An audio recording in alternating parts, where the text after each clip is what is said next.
Hello, and welcome to the Sailing and Cruising the East Coast of the United States podcast. I'm Bela Musits. And I'm Mike Wasserman. Hey, this is our podcast about sailing the East Coast of the United States. In some episodes, we focus on passages and destinations. In other episodes, we talk about boats, equipment, and techniques. And when we come across an interesting person, we'll try to get them on the show.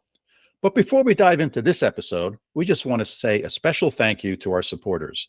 Several listeners are supporting the podcast via Patreon. If you'd like to join them, you can do that by going to patreon.com/sailing the east.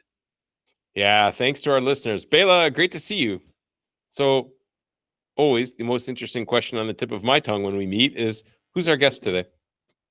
We got a great guest today. His name is William Fowler.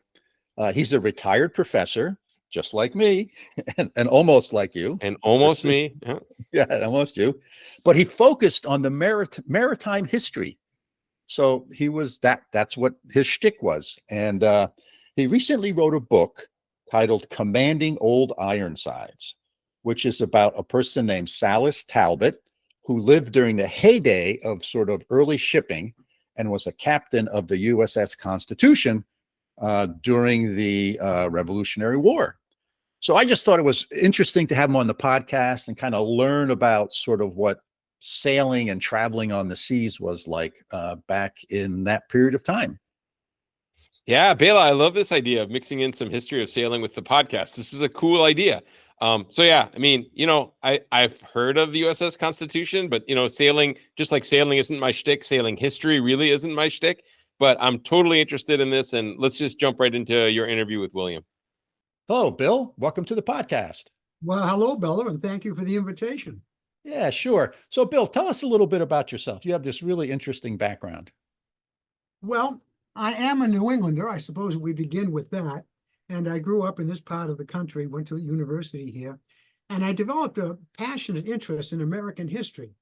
And in particular, being a New Englander living by the sea, I was particularly interested in how the sea impacted the history of America. I had the great good fortune, Bela, of going to graduate school at the University of Notre Dame. And there, ironically, in the Midwest, I was under the tutelage of a very fine scholar who was a naval scholar. He had written Naval History of the American Revolution. So I followed my bliss, I guess, as Joseph Campbell would say. And under his guidance, I studied early American history, the American Revolution, and in particular, the Navy. So I wrote my dissertation, as all PhD students have to, and then came back, great, wonderful good fortune, came back to teach at Northeastern University, and that is where I taught for more than 4 decades. And so in the course of teaching, I became interested in a number of different things, always seemed to focus on early American history and that whiff of the sea. And so I had a wonderful, wonderful career there, teaching and writing, enjoyed every single day of it, and particularly enjoyed researching, spending my time in libraries and archives, learning about the history of the American Revolution, and in particular about the men and women who went to sea. Yeah, great. And now you recently wrote a book. Can you tell us about that book? Well, it's a biography of a man named Silas Talbot. Now, I suspect that probably most of your listeners may not have heard of Silas Talbot, but let me tell you how I met Captain Talbot. For many years, I taught in a summer program at Mystic Seaport called the Munson Institute. It was a graduate program in American maritime history. The classes took place in the library, wonderful, wonderful library. Mystic Seaport has a magnificent collection as a museum and also a wonderful library. And there in the library where I was working, in the stairway was this portrait. And it was a portrait of an officer in the American Continental Army during the American Revolution. I passed that portrait many, many times, not thinking too much about it. But then one day I thought to myself, who is this person? And I asked the librarian, and it turned out his name was Silas Talbot. Well, that began my quest. I now became much more interested. Who was this man? Why was his portrait here? It turns out that many years before I arrived there, a very generous donor had donated the papers of Silas Talbot. And here was a great iron trunk, literally an iron trunk, filled with the correspondence and business papers of this person who had served, it looked to me, in the Continental Army. And the papers were all at Mystic. So there it was. I couldn't miss it now. I was determined. I needed to know more about Silas Talbot. And I began my work, began my research. And Talbot became very much part of my life for about 2 years as I scrutinized the papers at Mystic. I went to other places, the Library of Congress, Massachusetts Historical Society, lots of different places where librarians and archivists were very, very helpful. So it was a quest. It began with a very simple question. Who is this person that I am looking at? His portrait. I want to know more about him. And I think that's what most historians begin with. You begin with a question. You want to know the answer to something. And so that's how my quest began. And it eventually, of course, it turned into a book, which I'm very proud of, that is a biography of Silas Talbot. Nice. Now, you know, one of the things that's interesting to me, and since you're an expert in maritime history, is that, you know, people talk about sort of the Industrial Revolution. And I always think that there's sort of like another revolution that we don't talk about explicitly, or at least I haven't heard people talk about. And that's the maritime revolution. I mean, once people figured out how to get into a boat and go from point A to point B in sort of a semi-reliable way, you know, and I'm talking about going from Europe to the United States or Europe to Asia, not just down the river, it changed the world.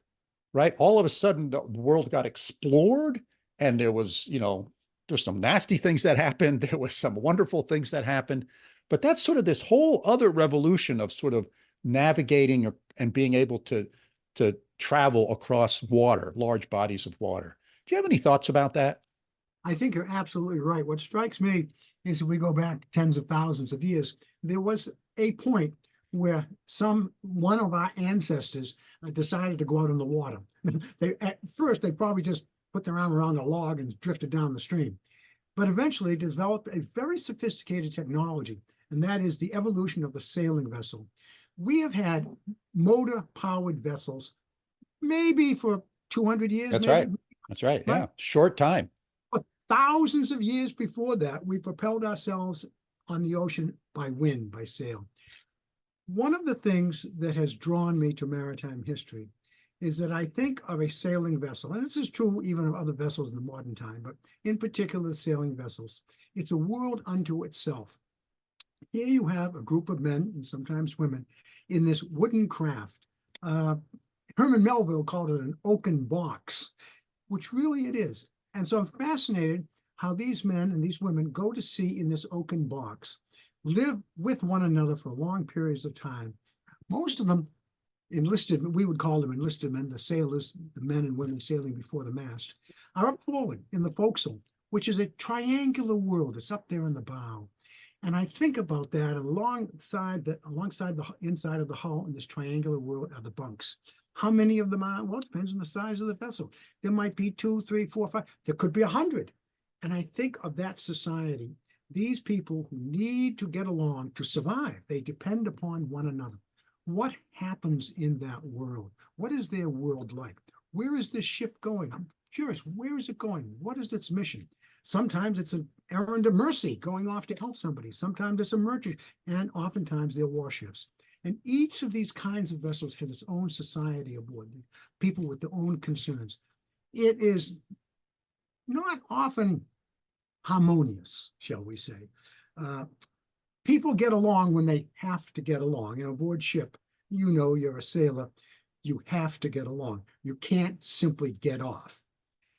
But even in that getting along, there's always a certain degree of tension, whether it's a fisherman off the Grand Banks that Rudyard Kipling wrote about, or whether it's Melville writing about Whitejacket, there's always a certain level of tension within. And then you have the officers. They live in a different world. They're aft, and the separation between the forecastle up forward and the officers back there under the quarterdeck is huge. So what is that relationship like? What's discipline like? And the discipline was hard, very cruel. Writing in Silas Talbot, Talbot is a commander of USS Constitution, one of the country's, well, certainly the country's probably most famous warship. He must maintain discipline. Think about this. He has about 500 men in this oaken box. And these are sailors and these are men. They're rough characters. They're not necessarily polite. They're not necessarily well-mannered. They're on a mission that is dangerous. And somehow Silas Talbot, the captain of Old Ironsides, the captain of Constitution, or any captain, needs to keep order. And it was sometimes brutal. Flogging was a method that they used to maintain discipline, other kinds of punishments as well. So I'm fascinated by this wooden world and fascinated by the women who sailed in it. Yeah.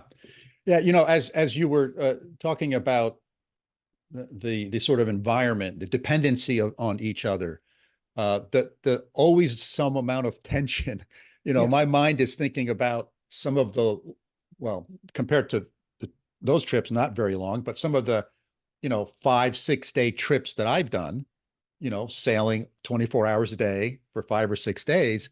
And it has all those elements. I mean, it's a microcosm of that, right? But you're out there and you're totally dependent on each other. Indeed, you are. You're separated from the rest of the world. You have to take care of yourself. You have to make sure you have food to eat, you have water to drink, you know, you have to do all those kind of things. And it's hard enough to do that today. It's hard for me to imagine how challenging and difficult that must have been, you know, several hundred years ago. Let me give you 2 examples of that. And I'm sure you're a sailor, so you know about this. I have on occasion had the privilege, great privilege, sailing on a square rigger. When you go aloft on a square rigger and you're setting sail or taking in sail, whatever you happen to be doing, and you're going out on the yards, you're stepping on ropes. Your feet are literally on ropes. You're holding on to the yard, you know, one hand for the ship, one hand for yourself, but your feet are on. When you're out there on that yard, on those foot ropes, standing on those foot ropes, if anyone, another crew member, comes on those foot ropes or gets off those foot ropes, they have to tell you getting on, getting off, because your life depends upon you knowing that that foot rope is about to move. So in that very small instance, you are dependent upon the men and women around you. And it is a dependence. Also, in the age of sail, you couldn't pick up the phone. Right. You couldn't radio. Now I spend a fair amount of time working on cruise ships. I have my cell phone. I can call home anytime I want. Right. If you're on a sailing ship, you're gone. When Talbot went to the West Indies on one of his missions, USS Constitution, he was the ship. The ship now was at sea without going to port 344 out of 365 days. Now, that's extraordinary. That is extraordinary. But again, it gives you a sense, as you mentioned, the isolation. There are 2 things that strike me about going to sea in this age of sail. One is the isolation, and the other is dependence. You are in a world all to your own. There is no communication with the shore. You're isolated, but you're also dependent upon the entire crew. Yeah. If someone screws up, you are likely to pay a penalty. And whether you like them or not, and I doubt that oftentimes they didn't like each other, nonetheless, you depended. Orders were given, they were to be obeyed quickly. Things were to be done quickly and smartly, as they would say. Yeah. Yeah. You know, as you're saying that, it reminded me of one of the great books I read about Ernest Shackleton. And sort of his, you know, what happened to him down in the Antarctic and how they were frozen in.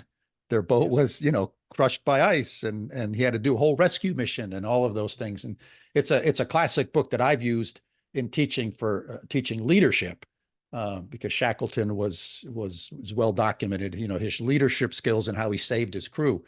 But there too, people are in isolation for a year. And it's just remarkable to me. And, you know, we get upset when we can't connect to the internet for more than 15 minutes.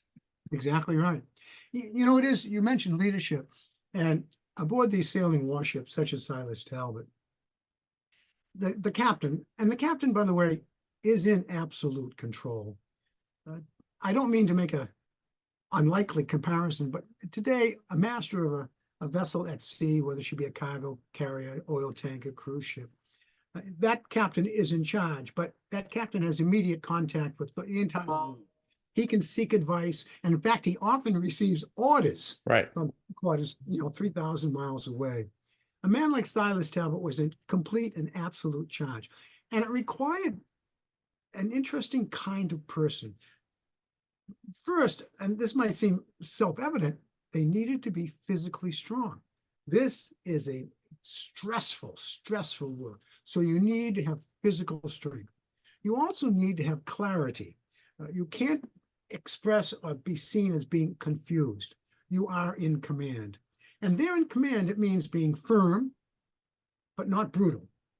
And I think history shows lots of different kinds of captains. Some Right. are firm and some are simply brutal. Those who are most successful have the confidence of their crew. You don't have to like your captain. That's not necessary, but you have to have respect for him and you have to have confidence in his judgment. So it's a very, very stressful world, and one in which everyone looks to the captain. And I think there have been numerous captains. I always back to the fishing on the Grand Banks. Disco Troop, the hero in Rudyard Kipling's book, expresses that. Here is a man, he is in command, there's no question about it, but he's also a human being. He has compassion, but he's firm. And that's the kind of person that succeeded in this age of sail. Yeah. And Silas Talbot is that sort of person. So how does one become a Talbot captain, right? I mean, what's the journey that someone takes back in Talbot's time to become a captain of a vessel? Well, that's a very good question. You know, there's the old story about he came through the hawse pipe, and that is that you're supposed to, you're in the Yes. you're forward in the forecastle, and somehow you do a splendid job, and they keep promoting you and promoting you. Well, that's really not often the case. In the age, and certainly in the age that we're talking about with Silas Talbot, and in the American Navy at that time, it was a very rigid class distinction. If you were a young boy, and Talbot, I'll come back to Talbot because he's sort of the exception. If you're a young boy in Boston or Portland, Maine, or Portsmouth, New Hampshire, and you go aboard a vessel as a foremast hand, that's you're just up there. The likelihood of you ascending to become a mate or a captain is very, very, very rare, very rare. Most of the officers and captains came from, I won't say the upper class, because the upper class didn't go to sea. They had other things to do. But you were probably a person with some degree of literacy because you had to be able to read and you had to be able to navigate. So that sort of separated you from the lower classes of the time. They simply did not have and were not able to obtain those skills. So most of the officers, most of the captains, certainly in the merchant and certainly in the Navy service, came from the middle class or upper class. They had the proper background, which means to say, by the way, they also had connections. They had political connections. They had connections in the Navy. When you look at the history of naval officers in the American Navy, certainly in the age of sail, and this is also true, by the way, in other major navies, such as the British, they all came with connections. The father was maybe a minister and sent his son to sea, and the son of a minister at sea, he lives in a different society. So it's not equal to all. So a person like Silas Talbot, however, curiously enough, he's kind of the exception. Talbot his family is a very large family. They live in Dighton, Massachusetts, which is a small town down in southeastern Massachusetts. His father dies, and the family is a large family, and he becomes an apprentice, a mason, a stonemason, but he doesn't seem to like that very much. And so it's arranged, and his brothers make that, well, Silas, so if you don't like it here, why don't you go work on a coasting vessel? And there were lots of coasting vessels going up and down the coast. So Silas went off and became a foremast hand. Well, think about this. The year is 1767, 1768. The American Revolution agitation is beginning. Silas Talbot, the stonemason, now he's been along a coasting vessel, not a great seaman, he's been to sea a little bit. He goes to Providence, Rhode Island, where he works as a stonemason. He's a very clever man, does very well, buys real estate. Silas Talbot always has a passion for real estate. He buys real estate. And then, of course, 1768, 1769, the revolution. Silas Talbot joins a company of the Rhode Island militia. Now, he's a little bit better educated. He's got some business experience, so he's not just a regular farmhand. He becomes a lieutenant. That begins his career. So he's a lieutenant in the Rhode Island militia during the American Revolution. And he really does distinguish himself. He's down in New York, with George Washington. He's injured severely in New York, by the way. He's also in Philadelphia, where he distinguishes himself again. He's in the Rhode Island campaign. Now, here's Silas Talbot. He's in the Army now. He's not in the Navy. He's in the Army. Now, Silas Talbot has been a little bit to sea. He gets frustrated with being in the Army. He's an ambitious man. And he sees a potential here of becoming a privateer. Now, I'm sure your listeners, perhaps many of your listeners know, privateers were men and vessels that were private. And they would receive a commission from the local authority. And this commission was a hunting license. And it allowed them to arm their vessel and go out and seek the enemies of the American Republic. And Silas Talbot becomes a privateer. Goes to sea. He is very, very successful. Very successful. Except privateering is dangerous. And he's out sailing, and the vessel's called the George Washington, appropriately so. And it literally is at night. He's off the coast of New England. And as the sun comes up, he is surrounded by British warships. He becomes a prisoner, POW, ends up in a prison in England, and goes through all of it. He becomes a very well-known, he's released from prison, he's exchanged, comes back to America. Then after the revolution is over, he's a person now through privateering. He's accumulated some money, some wealth. He's no longer that poor orphan from Dighton, Massachusetts. And he becomes involved in American politics. He uses some of his money and he buys, and if you'll pardon my listeners, just be patient for a moment here and let me explain. In upstate New York, along the Mohawk River, there was a very large estate. When I say estate, I mean tens of thousands of acres. And it had been owned by Sir William Johnson. Sir William made the mistake of picking the side of the king in the Revolution. They lost. He lost his property, went up for auction, long story. Silas Talbot buys a good portion of that estate. It's a magnificent home. Perhaps some of your listeners have been there. It really is. It's a New York State historic site, well worth visiting. So now Silas Talbot, the former privateersman, is now a landed gentleman. He's moving forward. Then come elections to the New York State Legislature. He gets elected. Then he gets elected to Congress. So this is a man really on the make. Now, once again, timing is fortuitous. We're now into the late 1790s. The new American Republic, George Washington's president, is being threatened at sea. It's not a pleasant world out there. The British and French are at war with one another. Neither side wishes us well, et cetera, et cetera. And so Silas Talbot is present when the Navy is created. The first U.S., this is the United States Navy, not the Continental Navy. And through a variety of circumstances, Silas Talbot is appointed to superintend the building of the frigate in New York City. And so and he's appointed to be captain of that frigate. And he's given charge to have her building. Well, then something unfortunate happens. Peace breaks out. And so they decide to suspend construction of the frigate New York. So Talbot is, for the moment, out of a job.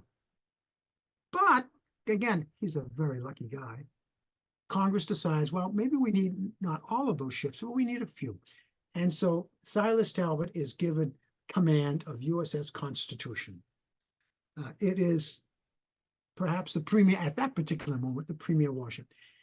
He's given command of Constitution, and he's told sail to the West Indies. He's to sail to the West Indies because American ships are being captured in the West Indies by mostly by the French, and they're being tormented by the British. Again, no one wished us well.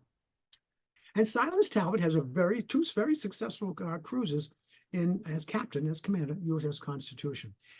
By the way, it is during this, while he's in command of Constitution, that Silas Talbot does something that for the first time in the American Navy. They were sailing around the island of Hispaniola, and the island was under torment. It was in a civil war, and it was dangerous to land in Hispaniola because of the unrest there. But nonetheless, the ship had to be replenished. They needed food, et cetera, et cetera. And so supply vessels are actually sent down from the United States. And Silas Talbot is the first American commander to undertake underway replenishment. Oh, wow. It was a very, very difficult. You can imagine doing this in sailing vessels out of the ocean. But anyway, they managed to replenish Constitution. That's why she could stay at sea for so long a period of time. So he becomes very well known as commander of Constitution, very well known. He comes back, he leaves the Navy. But again, back to Silas Talbot and real estate. He's now living in New York City. He's purchased some real estate. He has a growing family. And because he is a veteran of the Revolution and because he has money himself, he begins to invest in land. And one of the places he buys land in is Kentucky. And this is the frontier, and it seems to be promising. He's a man with an eye for business. And so he buys land in Kentucky in a place called Bardstown. I'm saying that with my New England accent, I guess it's Bards town, Bardstown. And so now Silas Talbot, the Continental Army officer, the privateer, the U.S. Navy captain, the politician, the landowner, now goes west to Bardstown to seek out his fortune. And the land is there, he develops it, but he comes back to New York. New York is always his base. And so over the next few years, Silas Talbot is investing, speculating in Western lands. He's speculating, buying New York real estate. He's doing very, very well. In the meantime, his personal life is a mess, a total, complete mess. He's now marries for the third time. His first two wives both died, and now he marries for a third time. Now, it's very interesting. Talbot always marries up. Now, here's this orphan from Dighton, Massachusetts, this young man who has no real education. He's earned a lot of money, but he wants social status. He always wants. That's why he buys land that gives him status. And he picked his wives in the same way. Yeah. Each wife is from a class above his. And so his third wife, the first two passing away, his third wife proves to be a total, complete, absolute disaster. She is a disaster. Now, all the information, this is where historians should be careful. Virtually all the information I have about Elizabeth Pintard, that was her maiden name, comes from Silas Talbot. So I don't think may not be most reliable information. Not the most reliable. It's not the most reliable. So Bill, you need a second source, Bill. You need a second source. I could never find a really good secondary source. Okay. So I always took what Talbot was saying. I mean, he thought she was mad. She was crazy. And if his descriptions of her behavior are all accurate, maybe she was. But in any case, it turns out to be a disaster, this wedding. Here's one of the idiosyncrasies of early American history. They live in New York City. And he wants to be rid of her. He really does. He wants to be rid of her. But he can't divorce. Because in New York City, at this time, the only grounds for divorce were adultery. Well, that's not going to go very well, you know. Right. Right. And so this wacky world, he moves to Fairfield, Connecticut, because Connecticut, the laws are more liberal. And it goes on and on. They never do finally get divorced. They get what's called a separation. Mm-hmm. And when he dies, Silas Talbot dies in about 1808. His wife, Elizabeth, lives for 30 more years. And the irony of it is that after Silas Talbot dies, she takes great pleasure in being known as the widow of the Commodore. And so she moves to this elegant New York society. Yeah. Well, he's dead, he's gone. And she gets all the fame and acclaim that he thought she didn't deserve. So his personal life is a real mess. Sounds like maybe she married up too. Well, she comes from a rather well-known New York family, the Pintards. Yeah. But every time Silas married, he took a step up on that social run on that ladder. Yeah. Hey, you know, one of the things that I'm always impressed with is I have a sailboat and I keep it on Narragansett Bay and sail around, you know, the coast. And the coast, the New England coast, is just full of these little towns. Yeah. In the old days, they weren't that little, but they all have some very strong and powerful connection to the sea.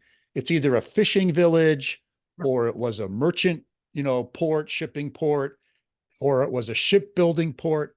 It's amazing how the sea and the ability to travel on the sea drove the economy of that whole part of the United States. Oh, absolutely. Well, first of all, think of this in the 17th, 18th, and well into the 19th century for that matter. Roads where they existed at all were very difficult. If you were going from Boston to New York, it probably by coach, it'd probably take you 2 or 3 days, and it would not be pleasant. And in the carrying of bulk cargoes, bulk commodities, grains, timber, whatever it was, excuse me, sending them overland was simply too expensive. Yeah. The sea was the highway, no question about that. And the coasting along New England, particularly south of Boston, north of Boston, it was a little bit more difficult, but south of Cape Cod, certainly along Island Sound, Narragansett Bay that you're talking about, people and commodities moved over the water. And it is true, Dighton, now we think of Dighton today as down there, it's a small little town. Even in the 18th century, Dighton was a seaport. In fact, as you just mentioned, almost any place where you just put a dock out there or a pier, or you just have a mooring offshore, they were shallow draft vessels. And in fact, coasters would often just bring them up into the mud. Yeah. And so it was quite natural for Silas Talbot to go to sea, even though he was a farmer's son. It's probably true, I don't want to be checked on this, but it's probably true that in 18th century New England, farm boys often went to sea. When you look at the crew lists of vessels, and I've looked at a lot of crew lists in 18th or 19th century, what you often find are young men going to sea once or twice and then coming ashore. So they weren't as we would think of them as professional seamen, but the sea was there. It was a way to make a living. How many went fishing out of Marblehead? Okay, how many went down to the West Indies out of Boston? Hundreds and hundreds. And it's true that most of these young men, I'm not talking about the captains now or the mates, I'm talking about the men sailing before the mast. It's probably true most of them only made 1 or 2 voyages. In fact, as you probably know, having read a good deal of maritime history and novels for that matter, very rarely do you find an old seaman. In fact, when you find an old seaman, he's unusual. Yeah. Because most of the crew was young. So you didn't go to sea for a long time. So that meant that the sea was a part of the lives of almost everyone. Yeah. Either your relative who went to sea, and now for the boat building, 2 great assets that New England had, deep water and timber. So almost anywhere along the coast where you could find reasonable deep water, the Merrimack River, the Piscataway River, Yeah. and there was timber available, and there was timber everywhere. The timber, the deep water made boat building a natural. And by the way, it didn't require a great deal of technology. Now, you needed to know the elements of building a boat. I'm not deriding that. But if you're building small craft, and that's what they were building, they're not building clipper ships. That comes with Donald Mackay, the mid-19th century. They're building small sloops and ketches, maybe a schooner here and there. Vessels that are not more than 40, 50, 60 feet in length. So they're relatively simple to build. And by the way, they didn't build them to last forever. Yeah. Yeah. Hey, Bill, we've been chatting for a half hour now, so I want to start wrapping this up. I really appreciate everything you've told us and shared with us. So give us the title of your book one more time. Well, it's Silas Talbot, Captain of Constitution. That's great. I will make sure that is in the show notes. And when will it be published? I think it's coming out in June this summer. Okay. Early this summer. Yeah, and I assume it'll be available on Amazon as almost I hope everything. so. As almost everything is. Well, Well, I hey, hope it's in the library of every ship at sea. yeah. So it's been a real pleasure chatting with you, Bill. Thank you. I've really enjoyed our conversation. Thank you so much for being on the podcast. My pleasure, Bela. Thank you for inviting me. Hey, Bela, that was a great change of pace and a really interesting interview. What were your big takeaways? I'm curious. Yeah, there was a couple things.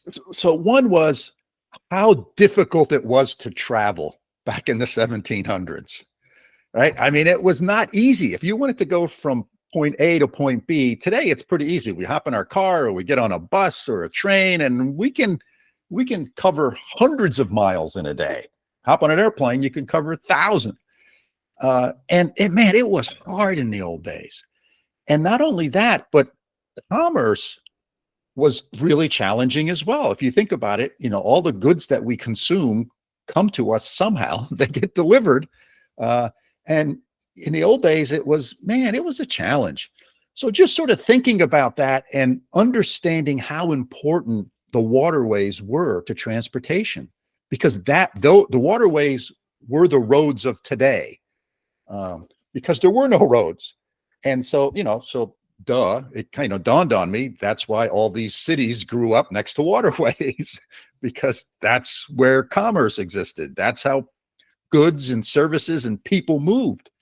So that was really interesting to me, how, I guess I really hadn't thought about it, in a long time. And just thinking of the challenges that those folks faced. And these folks would get on a boat, like you want to be a crew member on a boat. You get on a boat and you don't know where you're going. I mean, you might not come back, right? The risks were really high. And so anyway, I thought those were two sort of interesting things. What did you what sort of amazed you, Mike? I totally agree with all of your points, but I guess at slightly higher level, it was really interesting to hear these stories, right? And really how history can act like a mirror upon which we can kind of reflect our own experiences in our own lives. And thinking about the history of this guy back in the 1700s, and the people who sailed on the ships back then, and even some of the history before that, like you were talking about, how that really reflects on kind of, okay, we're talking about sailing in a really comfortable boat as leisure, you know what I mean, right? In 2024 with all kinds of equipment and safety gear and comforts. I mean, not every boat is super comfortable, right? But at least your boat is, right? And most of the people we're talking to have, water and Right. navigation equipment and safe shelter from bad weather and things like this. So it's amazing to think about the lives and the sacrifices not that long ago. You made the point a couple of times. This is not that long ago that we're talking here, that gave us the world that we live in, to appreciate how fortunate we are to be able to do things like sail for pleasure, like most of our guests, our listeners are doing. So, I don't know. I thought that was just really cool to keep this in perspective. We're usually talking about these adventures that people are going on, in modern boats, right, with modern comforts and safety equipment, and to think about how important sailing was just to survive, and then B, how lucky we are to be able to sail for pleasure now. I thought it was a pretty neat juxtaposition from what we normally talk about. What were some of the historical elements that surprised you?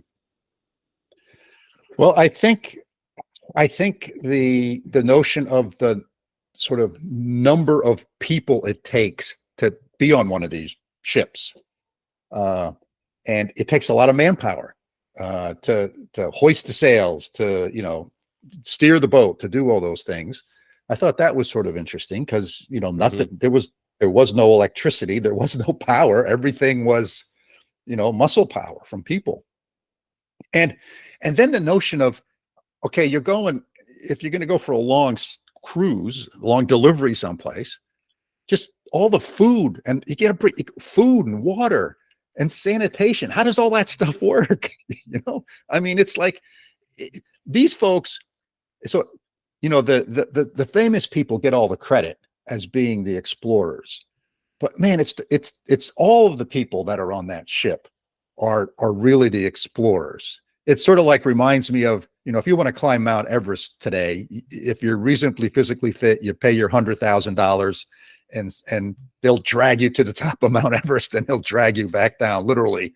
And it's the Sherpas that are really the ones who sort of make all of that possible, right?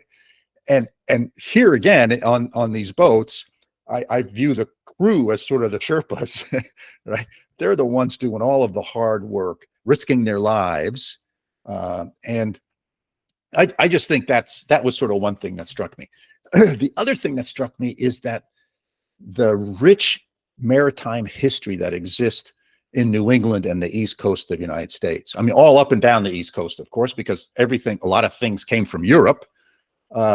So the whole East Coast is just rich with all this maritime history. And we've done a couple podcasts about some of the little towns and villages around Narragansett Bay. And I, I remember there, walking down an old street, and there's these old houses, and they're labeled as, this was Captain Steve Smith's house, built in, and he was a big famous captain. And those were the barons. The captains were the wealthy people and the traders and the commerce folks of that period of time, because they're the ones who made so much happen and made so much of the commerce happen. So anyway, those were some of the additional takeaways that sort of struck me. Yeah, totally agree. And I lived on the South Shore of Boston for a while, in the 90s, early 2000s. And one of my brothers lived on the North Shore. And it is, and when you live there and you see the architecture and you hear the stories and you see the statues, it really is amazing. And you see still modern day, right? The fisher people, the fishing industry is still, struggling, I think, but active there. There's still some shipbuilding and things that are going on if you go down to Connecticut, right? And things like that. Right. But it is really amazing how, if you keep your eyes open and your ears open, how you can see the direct descendants kind of that history. And you can still kind of walk in the footsteps of kind of some of these people and some of these kind of really cool old harbor towns in New England. I think is really right. Fantastic. So I agree. I think this is a really great conversation. I learned a lot, and it was entertaining. And it's just neat to kind of think back when we spend all this time talking about modern day sailing, kind of what that was built on, and the sacrifices that were made, and how important sailing is. It's not just a hobby, right? The sailing ships are the things that made the modernization of the world possible. I thought those are some really great points that you and William made. So yeah, great. What do you think? Should we wrap this up? Yeah, sounds good to me, Mike. Great. Listeners, thanks again for joining us for yet another episode. And we hope you found our conversation interesting and thought-provoking, just like we did. As always, if you have questions about what we discussed, please feel free to get in touch with us. Our email is sailingtheeast, that's all one word, @gmail.com. Hey, and if you enjoyed the podcast, hit that follow button on your podcasting app. And hey, help spread the word about the podcast. Tell your friends and acquaintances. And the other great thing that would be nice is if you left us a review on your favorite podcasting app. And if you know of someone that'd be a good guest, let us know. We'll try to get them on the show. So hope to see you out there soon. So signing off from upstate New York. Take care. Thanks, Bela, from over here in Münster, Germany. We'll see everybody next time.